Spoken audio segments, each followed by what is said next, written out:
सर्वांना जय भीम। आपण जर बघितलं तर कालच आपण बघितलं तर बिहारची जी निवडणूक आहे ती पार पडलेली आहे आणि या निवडणुकीमध्ये आपण जर बघितलं तर भाजपने जवळजवळ 200 पार करून जे महागठबंधन आहे, जे RJD किंवा काँग्रेस असेल आणि त्यांचे जे घटक पक्ष आहेत यांचा आहे तो सुपडा साफ केलेला आहे आणि बिहारमध्ये पुन्हा एकदा मोदी सरकार किंवा भाजपा सरकार जे आहे ते आलेले आहे आणि म्हणून या निवडणुकीच्या निमित्ताने या व्हिडिओच्या माध्यमातून बिहारमध्ये जो हा विजय झालेला आहे त्यावरती आज आपण चर्चा करणार आहोत। आपण जर बघितलं तर बिहारचं ज्या वेळेला आपण नाव घेतो किंवा बिहारचं ज्या वेळेला आपण निवडणुका बघतो तर त्यामध्ये महत्त्वाचं स्थान जे आहे ते लालू प्रसाद यादव असतील किंवा तेजस्वी यादव असतील किंवा राष्ट्रीय जनता दल असेल किंवा असे जे छोटे छोटे पक्ष आहेत त्यांची नावं जी आहेत ती अतिशय महत्त्वाची भूमिका बजावताना दिसतात। आणि ऑपोजिशनला जर का आपण बघितलं तर भारतातला जो सर्वात मोठा पक्ष ज्याला मानलं जातो तो भारतीय जनता पार्टी अर्थात भाजपा आणि त्यांना दिलेली जी साथ आहे ते नितीश कुमार यांच्या माध्यमातून हा जो विजय त्यांना मिळालेला आहे तो अत्यंत महत्त्वाची भूमिका येणाऱ्या काळामध्ये आपल्याला त्याची बघायला मिळणार आहे। आणि म्हणून या विजयामध्ये आपण जर बघितलं तर जे संविधानवादी जे पक्ष आहेत किंवा जे समतावादी आहेत किंवा जे अशा प्रकारे संपूर्ण भारतामध्ये किंवा बिहारमध्ये अशा प्रकारची घटनेला मानणारे जे पक्ष आहेत त्यांचा या निवडणुकीमध्ये जवळजवळ सुपडा साफ झालेला आहे आणि याचे जे परिणाम आहेत ते येणाऱ्या काळामध्ये आपल्याला बघायला मिळणार आहेत। आणि म्हणून या महागठबंधनमध्ये जे RJD किंवा जो तेजस्वी यादव यांचा पक्ष आणि राहुल गांधी यांचा जो पक्ष होता तो जवळजवळ पराभूत झालेला आहे आणि भाजपाने प्रचंड मोठा दणदणीत असा विजय या ठिकाणी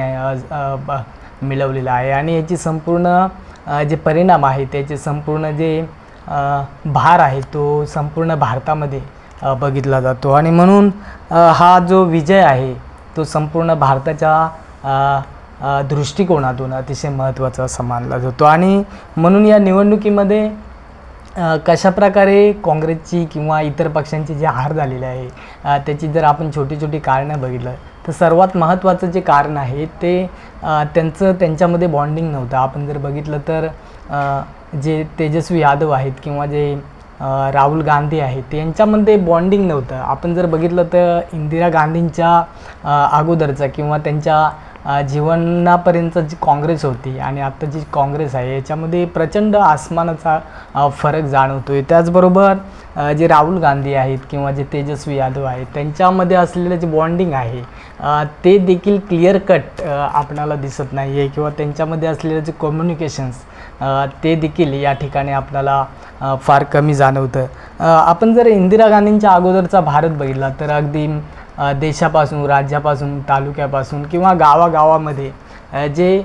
पक्षाची प्रमुख जे माणसं होती त्यांच्यामध्ये प्रचंड मोठा संवाद होता आणि या संवादाच्या माध्यमातून जी काँग्रेस बांधली गेली होती किंवा हे जे घटक पक्ष आहे ते जे बांधले गेले होते ते आज आपल्याला फार कमी अशा प्रकारचं वातावरण बघायला मिळतं। आणि त्यानंतर जर आपण बघितलं तर याच्यामध्ये सुद्धा जे समाजवादी पक्ष आहेत किंवा ज्यांची वैचारिक पातळी एक समान आहे त्यांच्यामध्ये देखील वेगवेगळ्या ठिकाणी अशा प्रकारे एकमेकांविरुद्ध आहेत त्या लढते होताना आपण बघत असतो आणि त्याला असं पॉलिटिक्स भाषेमध्ये असं म्हटलं जाते की या मैत्री लढत आहेत। पण याच्यामधून निर्माण होणारा जो दुराव आहे, याच्यामध्ये निर्माण होणारा जो एकमेकांचा जो द्वेष आहे किंवा याच्यामधून निर्माण होणारा संविधान विरोधी असा एक जो सूर आहे तो या पक्षांना मागे खेचण्यासाठी तयार होतो असं आपल्याला या ठिकाणी दिसून होतं। आणि म्हणून या नेत्यांमधले जे राजकारणी लोक आहेत त्यांच्यामध्ये अशा प्रकारचा संवाद राहत नाही आणि त्याचे परिणाम आहेत ते पक्षावरती आणि संपूर्ण देशावरती होताना आपल्याला दिसत असतात। आणि म्हणून आपण जर बघितलं तर भाजपामध्ये ते या निवडणुकीतसुद्धा आपण जर बघितलं तर भाजपाने स्वतःहून 2 पावलं मागे येऊन कमी जागा घेतलेल्या आहे आणि नितीश कुमार यांचा जो पक्ष आहे त्याला जास्त जागा दिलेल्या आहेत आणि या बॉन्डिंगच्या माध्यमातून, या संवादांच्या माध्यमातून त्यांनी हा जो जीत आहे किंवा हा जो विजय आहे तो खेचून घेतलेला आहे. त्यानंतर आपण बघितलं तर असं म्हटलं जाते की या निवडणुकीमध्ये बिहारमध्ये निवडणुकीच्या तोंडावरतीच महिलांच्या खात्यामध्ये जवळजवळ 10,000 रुपये टाकले गेले आणि हे देखील एक महत्त्वाचं जे कारण आहे ते या विजयासाठी कारणीभूत आहे असं या ठिकाणी बऱ्याच साऱ्या वक्त्यांनी किंवा बरेच सारे जे विश्लेषक आहे त्यांच्या माध्यमातून आपल्याला पाहायला मिळालं. त्यानंतर आपण बघितलं तर वोट चोरी, राहुल गांधींनी या निवडणुकीच्या माध्यमातून कशा प्रकारे वोटची चोरी झाली याचं सविस्तर विश्लेषण देखील एका व्हिडिओच्या माध्यमातून संपूर्ण भारताला दाखवलेलं आहे. त्यानंतर जर आपण बघितलं तर जसं की लालू यादव ज्यावेळेला राजकारणातून कमी झाले त्यानंतर जी बिहारची सर्वात महत्त्वाची भूमिका जी आहे ती नितीश कुमार यांनी बजावलेली आहे आणि आपण जर बघितलं त्यांचा जो पक्ष आहे त्याचं जे राजकारण आहे किंवा त्यांची जी लोकांमध्ये त्यांनी निर्माण केलेलं जे वलय आहे ते अतिशय चांगलं होतं. म्हणजे त्यांच्या असं कुठे असं दिसण्यात आलं नाही की त्यांच्या राज्यामध्ये गैरप्रकार जास्त झाले किंवा वेगळ्या प्रकारे त्यांनी लोकांची भूमिका जिंकली. त्यांचं काम अतिशय चांगलं होतं आणि समाज मान्यता असलेलं काम त्यांनी, ही जी जागा आहे लोकांच्या मनातली ती अशीच पुढे आली आणि असं म्हणतात की एखाद्या आपणाला जर सत्ता मिळवायची असेल तर तशा प्रकारची एक संधी नेहमीच जो घटक पक्ष आहे तो शोधत असतो आणि त्याच निमित्तानं भाजपाने देखील नितीश कुमारांची जी संधी आहे तिचं सोनं केलेलं आहे आणि हा जो विजय आहे तो या ठिकाणी मिळवलेला आहे. आणि म्हणून भाजपाची एक जी असं म्हटलं जातं की राजकारणामध्ये बाटेंगे तो जितेंगे अशा प्रकारची एक जी संकल्पना आहे ती अशा पद्धतीनं विजय मिळवण्यासाठी पुढे येते आणि हा राजकारणाचा जो दुवा आहे तो बऱ्याच ठिकाणी आपण अनुभवताना दिसत असतो. आणि म्हणून इंग्रजांनी देखील तसं सांगितलेलं आहे, जर तुम्हाला राज्य करायचं असेल तर तुम्हाला लोकांना फोडावं लागेल आणि तशा प्रकारच्या काही कृत्या या राजकारणामध्ये घडताना आपण बघत असतो. आणि शेवटी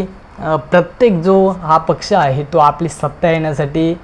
कशा प्रकारे अशा प्रकारच्या ज्या संकल्पना आहेत त्या प्रत्यक्षात राबवून लोकांमध्ये अशा प्रकारे फोडाफोडीचं राज्य करून सत्ता मिळवताना आपण बघत असतो. आणि म्हणून हा जो टर्निंग पॉईंट आहे जो महिलांच्या खात्यामध्ये 10,000 रुपये केवळ निवडणुकीच्या तोंडावरती टाकणे हा देखील भाजपच्या विजयाचा एक मोठा टर्निंग पॉईंट ठरलेला आहे असं या ठिकाणी म्हटलेलं आहे. आणि म्हणून ही जी निवडणूक आहे या निवडणुकीमध्ये हे महागठबंधन किंवा हे जे संविधान वादी जे पक्ष आहे त्यांची झालेली जी हार आहे ती खरोखर म्हणजे अभ्यासण्याची गरज आहे किंवा कशामुळे आपण हरलो किंवा कशामुळे आपण अशा प्रकारे मागे गेलो यावरती देखील एक संवाद त्यांच्यामध्ये घडून गेला पाहिजे. तर आपण जे हरलो आहे, कारण राजकारणामध्ये किंवा निवडणुकीमध्ये हार जीती होतच असते, पण जे पक्ष संविधानवादी आहेत, जे पक्ष लोकांना खऱ्या अर्थाने पुढे नेण्यासाठी अशा प्रकारे धडपडत असतात त्यांना त्यांच्या हारण्याची जी कारणं आहेत ती येणाऱ्या काळामध्ये शोधावी लागेल. आणि तुम्हाला जर संविधान विरोधी किंवा तुम्हाला जर जातीवादी किंवा तुम्हाला जर अशा प्रकारचे केवळ धर्माच्या नावावरती जे पक्ष अशा प्रकारे पुढे जात आहेत त्यांना रोखायचं असेल तर या पराभवाची जी कारमीमांसा आहे किंवा या पराभवाची जी कारणं आहेत किंवा आपल्या मनामध्ये एखाद्या पक्षाबद्दल अगदी तृष्टतेची अशी जी भावना आहे ती काढून टाकावी लागेल आणि एक समान संधी किंवा